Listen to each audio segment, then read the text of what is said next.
Buen día, mi nombre es Yaceli Ivette Avilés Torres, soy estudiante de la Universidad Nacional Autónoma de Nicaragua, UNAM Managua, de la Facultad de Ciencias Médicas.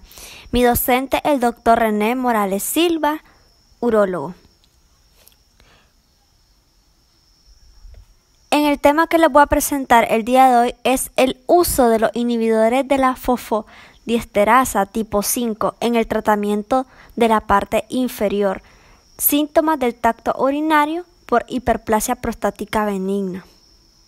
Como introducción breve tenemos que la relación entre los síntomas del tracto urinario inferior secundario a lo que es una hiperplasia prostática benigna y la disfunción eréctil ha sido frecuentemente investigada por alta prevalencia de ambas condiciones en los que son hombres mayores. Esta gran cantidad de datos epidemiológicos respalda lo que una relación causal entre los que son los síntomas del tracto urinario inferior y lo que es la disfunción eréctil. Esta asociación en los que son los síntomas del tracto urinario inferior y la disfunción sexual ha surgido en lo que es el nivel de preocupación para los pacientes, las agencias gubernamentales, los investigadores y los proveedores de atención médica que tratan a estos hombres. En sí, está bien establecido que tanto los síntomas del tracto urinario inferior como lo que es la disfunción eréctil reduce de forma independiente lo que es la calidad de vida de estas personas. En combinación, estas dos entidades clínicas, lógicamente, componen la angustia de la vida de este paciente. La asociación entre estas dos enfermedades también ha llamado lo que es la atención, ya que los investigadores han planteado cierta hipótesis de una fisiopatología común para poder explicar la idea que tiene una relación causal, y esta hipótesis de tema continuo ha cobrado vida propia a medida que las compañías farmacéuticas han ampliado lo que son las indicaciones de sus fármacos para ambas enfermedades. Bueno, aquí les muestro algunos de los síntomas del tracto urinario inferior. Están los irritativos y los obstructivos. Ahora vamos a hablar acerca de la epidemiología. El primer estudio a gran escala que informó sobre una asociación independiente de la edad entre los que son los síntomas del tracto urinario inferior y la disfunción sexual masculina fue presentada por Lucais, al que, según los datos de un estudio de 5.849 hombres que se sometieron a un ensayo observacional de un año con alfuzoxina, los síntomas del tracto urinario inferior iniciales se correlacionaron frecuentemente con diferentes aspectos de la disfunción sexual, y en las últimas décadas se han publicado estudios adicionales de los cuales más de 35.000 hombres han aportado datos sobre disfunción eréctil y también de síntomas del tracto urinario inferior. En base a estos resultados, hay un aumento promedio de aproximadamente un 100% en las tasas de disfunción eréctil en los que son los hombres con el síntoma de tracto urinario inferior, moderado a grave. Concomitantes, los resultados son conscientes en general entre estos estudios. El estudio con mucha más relevancia, que ha sido más citado hasta la fecha, es la encuesta multinacional de envejecimiento masculino de Rose, en el que la relación entre los que son los síntomas de tracto urinario inferior y lo que es la disfunción eréctil, también y la disfunción de la eyaculación, se mide mediante lo que es un índice internacional de función eréctil, que es el IPSS, y la puntuación de NASA de síntomas prostáticos, que es una medida validada de eyaculación, poco deseo y molestia relacionadas con la eyaculación en hombres que envejecen. Bueno, aquí se analizaron los datos y fueron 12.815 hombres entre las edades de 50 a 80 años. Estos eran de los Estados Unidos y 6 eran de los países europeos. Esto pues indica que el 31% de los encuestados tenía el síntoma de tracto urinario inferior de moderado a grave y el 48.7% se informó sobre lo que eran dificultades para poder lograr una erección. También hay un 10% que sobre una ausencia total de erección. Dentro de cada categoría de edad, la frecuencia de disfunción eréctil obtuvo fuertemente relacionado con la gravedad de los síntomas de tracto urinario inferior, con un riesgo relativo que aumentó de 3.1, que se consideraba moderado, a 5.9, que se consideraba grave, independiente de la coexistencia de condiciones comórbidas como diabetes, hipertensión, enfermedades cardíacas, hiperlipidemia. Bueno, en sí pues el impacto de los síntomas de tracto urinario inferior en la salud sexual de los hombres se evaluó como parte de un estudio epidemiológico transversal. Para así pues más que todo evaluar la prevalencia entre tanto hombres como en mujeres. Bueno, en sí pues como un resumen claro están los hallazgos epidemiológicos que hasta la fecha incluyen 1. Que una asociación constante de respuesta a lo que es la dosis entre el aumento de la frecuencia del síndrome del tracto urinario inferior y lo que es la disfunción eréctil. El 2 es una prevalencia significativa mayor del síndrome del tracto urinario inferior en hombres que padecen de disfunción eréctil en comparación con hombres con erecciones normales. Y 3, hay un aumento estadísticamente significativo en el riesgo de disfunción eréctil por un aumento de las molestias urinarias en modelo de regresión logística después de controlar por edad y comorbilidades. Ahora pues vamos a hablar acerca de los tratamientos de los síntomas del tracto urinario inferior. En lo que es el tratamiento de los síntomas del tracto urinario inferior secundario a lo que es una hiperplasia prostática benigna, experimentó un importante cambio de paradigma con la llegada de los bloqueadores alfa en lo que es la década de los 1990. Así pues fue usado solo en combinación con los inhibidores de la 5-alfa reductasa, que es un tratamiento médico pronto en convertirse en el estándar de atención para los síntomas de las vías urinarias inferiores a una hiperplasia prostática benigna. Desafortunadamente, pues estos medicamentos pueden estar asociados con molestia o efectos secundarios sexuales que varían entre diferentes clases de medicamentos, dentro de las mismas clases y diferentes combinaciones de medicamentos. En sí, bueno, el objetivo principal del tratamiento de los síntomas del tracto urinario inferior es mejorar los síntomas y poder reducir las molestias y al mismo tiempo causar menor cantidad posible de efectos secundarios, mientras que lo ideal es que haya poco evento adverso, incluso en lo que es la función sexual. De hecho, que casi todas las terapias para el síntoma del tracto urinario inferior están relacionadas con la hiperplasia prostática benigna, porque con algunos efectos secundarios sexuales, aunque difieren el tipo, frecuencia y también la gravedad. Sorprendentemente, incluso en lo que es la vigilancia activa de la síntoma del tracto urinario inferior, existen algunas alteraciones en lo que es la función sexual. Lo que el impacto sobre la disfunción eréctil en el hombre con el síndrome del tracto urinario inferior sometido a una vigilancia activa es variable durante un periodo breve y algunos hombres descubren que su función sexual o mejora o otros descubren que se deteriora.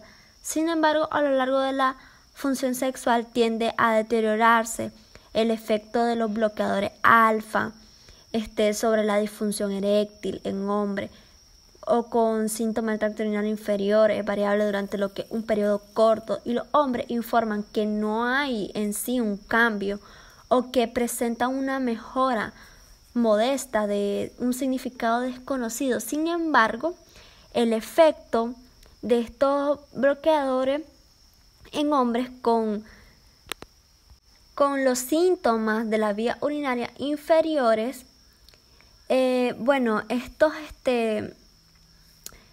es modesto prácticamente, porque esto va a nivel global, pero con estos efectos sobre la erección del pene, la eyaculación y el deseo sexual. Es por eso pues que esto es significativo, porque está afectado por dos agentes, que son la tamsucilina y la silodosina. Que los otros que son bloqueadores tienen poco o ninguno impacto. Y pues los efectos también de la 5-alfa reductasa sobre la función sexual en lo que son los hombres con estos mismos padecimientos del síndrome del tracto urinario inferior. Ahora vamos a hablar sobre la fisiopatología de los síntomas del tracto urinario inferior. En pues hay dos vías, la vía de señal y la vía de la sintasa de óxido nítrico o monofosfato de guanosina cíclica. Esta vía de la señal, aunque los mecanismos subyacen a la relación entre lo que es los síntomas del tracto urinario inferior y la disfunción eréctil, no se han dilucionado por completo. Actualmente se ha propuesto varias teorías fisiopatológicas en lo que es la literatura, mientras que los posibles vínculos comunes entre estas vías aún están bajo investigación. La disfunción sexual se encuentra con frecuencia en los que son los hombres mayores con síntomas del tracto urinario inferior secundario a lo que es la hiperplasia prostática benigna, y están relacionados con los síntomas del tracto urinario inferior y la hiperplasia prostática benigna a través de la vía del óxido nitro sintasa monofosfato de guanosina cíclica, que es una familia de genes homólogos del RAS, miembro A, homólogo de RAS, señalización del RHO, quinasa, estereoclerosis pélvica asociado con hipoxia crónica e hiperactividad adrenérgica automática. Respecto a lo que es la vía de la sintasa de óxido nítrico monofosfato de guanosina cíclica, aquí prácticamente se habla que la vía es una función eréctil que ha sido bien caracterizada, pero las investigaciones se han centrado recientemente en lo que es el vínculo entre la hiperplasia prostática benigna y los síntomas de la vía urinaria inferiores. Y lo que es también la disfunción eréctil, utilizando la vía como un vínculo común entre las dos entidades. Como se refleja aquí en esta figura, se ha sugerido que la hiperplasia prostática benigna puede resaltar de la proliferación del estroma prostático y del epitelio, o de un aumento de tono del músculo liso prostático. Un regulador cítrico de la inervación de la próstata y del tono músculo liso es el óxido nítrico, que son derivados de un regulador clave de la proliferación y de la relajación del músculo liso y la señalización de estas alteraciones en los que son los pacientes de hiperplasia prostática benigna. Los investigadores han propuesto que la disminución de esto en los pacientes conduce a una mayor gravedad de lo que puede padecer este paciente del síndrome del tracto urinario inferior. Ahora vamos a hablar de la aterosclerosis pélvica e hipoxia crónica.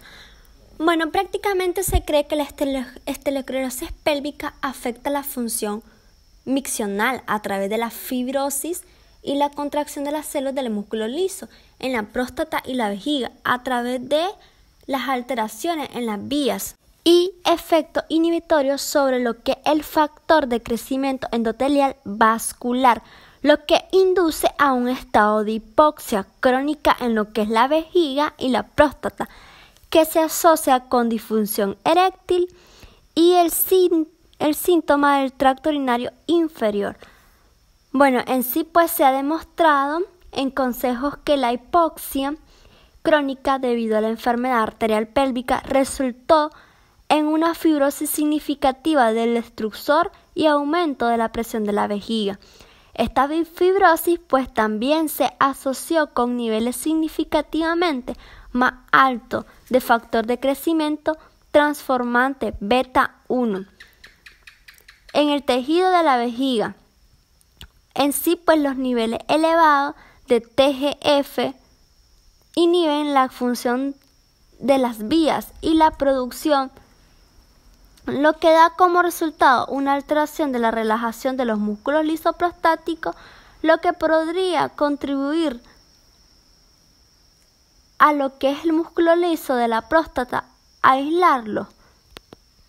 Es por eso que se hizo un estudio sobre el músculo liso de la próstata de conejo, porque con aterosclerosis pélvica, y esto pues dio que mostró contracciones significativas en lo que es las mediciones de las tensiones isométricas, así como el daño estructural. Por eso pues la isquemia pélvica crónica secundaria a aterosclerosis también se asocia con atrofia glandular prostática, lo que resulta en niveles reducidos, también un regulador importante de la vía y por lo tanto está asociado al mecanismo. Si bien pues ahora vamos a hablar de la hiperactividad autonómica. En sí pues un concepto algo breve, la hiperactividad autonómica es un componente del síndrome metabólico y se refiere a una desregulación del tono simpático y parasimpático. En sí pues si bien la relación entre lo que es la hiperactividad autonómica y la vía de la PDE5 no está clara, los modelos animales han demostrado claramente que la hiperplasia prostática y la disfunción eréctil pues son inducidas por esta. El aumento del tono simpático da pues como un resultado que la flacidez del pene y antagoniza la erección del pene. Varios estudios epidemiológicos que no tuvieron en cuenta la confusión mostraron un mayor riesgo de síndrome del tracto urinario con componentes del síndrome metabólico. La hiperactividad autonómica, incluida como la diabetes tipo 2, los requisitos de beta bloqueantes del estilo de la vida sedentaria y la hipertensión y la obesidad. Y se ha demostrado que la hiperactividad autonómica conduce a lo que es el síntoma del tracto urinario inferior y vaciado disfuncional subjetivo. Bueno, en este estudio el aumento de las puntuaciones de los síntomas de la American Urological Association, las puntuaciones del índice del impacto de hiperplasia prostática benigna e incluso el tamaño de la próstata se correlacionaron significativamente con los marcadores de la hiperactividad autonómica, como un aumento de los niveles de norepinefrina sérica o de la respuesta hipertensiva anormal a la prueba de la mesa basculante. Bueno, aquí más que todo, estas imágenes señalan lo que es una hipercolesterolemia. Como pues se puede observar, pues se ve algo pues como deformidades, algo así, en el cual pues reflejan este tipo de patología. Ahora pues vamos a hablar sobre el mecanismo de acción de los inhibidores en la hiperplasia prostática benigna y síntomas del tracto urinario inferior. Está la vejiga, que la PDE5 se expresa ampliamente en lo que es el tejido de la vejiga humana y modula los efectos relajantes del músculo liso y proliferativo a través de la GMP, un análogo de la GMP resistente a lo que es la PDE, demostró efectos relajantes y antiproliferativos conscientes en lo que es la célula de la vejiga humana. Todas las PDE5-1 mostraron actividades similares, pero Vardenafil tuvo nivel de actividad similar a los análogos de GMP. Además, el Vardenafil redujo significativamente las contracciones sin evacuaciones del músculo liso a nivel de un nivel comparable al de la trambuzulina. Y bueno, pues ya hablando sobre lo que es la próstata, si bien la PDE5-1 esta tiene efecto demostrable sobre lo que es la musculatura de la vejiga, el efecto local de la PDE5-1 en el tejido de los músculos lisos prostáticos, y también se ha demostrado ser una parte importante de la actividad fisiológica de estos medicamentos en lo que es el tratamiento de los síntomas del tracto urinario inferior. Shao, al encontrarlo que la PDE5-1 aumentaba los niveles plasmáticos de nucleótidos cíclicos, así como en el tejido prostático, la proporción elevada de nucleótidos cíclicos en lo que es el tejido prostático con respecto a los niveles plasmáticos indicó que una mayor duración de la acción en la próstata, el nucleótido cíclico GMP también se ha implicado en la función de la próstata a través de la vía de señal en la NO, GMP y las NOS que existen en la próstata en su forma neuronal y endotelial, que también se ha encontrado en las células basales prostáticas. Su expresión se reduce en lo que es la zona de transición de la próstata en la hiperplasia prostática benigna. Ya hablando sobre la vasculatura, Morelli, él pues descubrió que la PDE5 se expresa en gran medida en lo que es la arteria vesicular deferente humana e investigó también el efecto de las PDE5-1 en el flujo sanguíneo prostático. La actividad de la PDE5 en la arteria medida por la descomposición de GMP, que redujo significativamente con el talafilo, lo que resultó en una mayor respuesta de relajación a los donantes, además de mejorar la oxigenación del tejido prostático en comparación con los controles. De manera similar, el estudio de Morelli sobre los efectos de la PDE5-1 en la hipoxia de la vejiga mostró reducciones significativas en la inducción relacionada con la hipoxia de genes específicos del músculo liso. Como algo importante, pues tenemos que saber que la utilidad de la PDE5-1 en la vejiga y la próstata fue mediante la mejora del flujo sanguíneo y la reducción de la hipoxia en estos órganos. Ya hablando sobre la médula espinal, pues se demostró que la presencia del PDE5 en la médula espinal lumbrosaca fue un modelo en rata. Además de los autores demostraron que el sildenafil no tenía efecto urodinámico en lo que es las ratas normales, pero sí el efecto pronunciado en ratas obstruidas en la salida de la vejiga. Las ratas pues obstruidas también tenían cambio en lo que es las neuronas aferentes que residían principalmente en los ganglios de la raíz dorsal, lo que sugieren que la PDE5-1 podría afectar su sensibilidad a la GMP y por lo tanto a la PDE5-1.